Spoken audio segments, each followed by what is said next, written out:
aziz yurtdoshlar, men Toshkent shahridan keldim. Samarqand viloyati Urgut tumanida Tabobat Kazim markaziga, klinikasiga keldim. Bu yerda vrachimiz Gaffor Asliddin akaga keldim. Bularni lecheniya, davolash muolajalari juda ham yoqdi menga. Bitta joyda emas, hamma butun organizmni davolar ekan. Men o'zi aslida kasalligim buyrak qurish kasalligi bilan kelgandim. Lecheniya olish uchun. Bu yerda tabiiy yo'l bilan davolashar ekan. Shu yo'nalishlar menga juda ham yoqdi.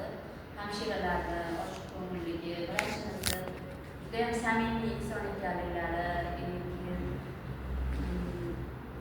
klinikani umumiy hamma ishchilari, xodimlari hammasi yaxshi insonlar ekanligi, ish jarayonlari hammasi menga yoqqani. Tabiiy yo'l bilan davolashar ekan. Giyohlar, fizioterapiyalar, massajlar, elektroforezlar, igna-terapiyalar, yana qanaqa edi?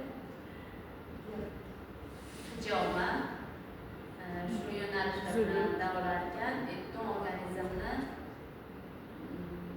yaxshilash ekanda nimaga qochib ketdi. Bu yerda menga yoqqan tomoni tabiiy yo'l bilan davolashar ekan. Bularda massaj terapiya, igna terapiya, elektroforez, asabiy massajlar qilishar ekan. Boshqa bitta yo'nalish bo'yicha kelgan bemor boshqa kasalliklar bilan ham davolanib kelsa bo'lar ekan. Misol uchun ayollarda ginekologik kasallik bormi, revmatizm bormi, grija bormi, misol uchun o'sha kasalliklar bilan ham osteoxondroz, sahar, qandli diabet, jigar sirrozlari, mana shunaqaga o'xshagan kasalliklarni ham davolasa bo'lar ekan. Mana shu Tabobat klinikasida sizlarga ham tavsiya qilib qolaman. Elindim, yaxshi insonlarga tavsiya qilaman shu kelishlaringni.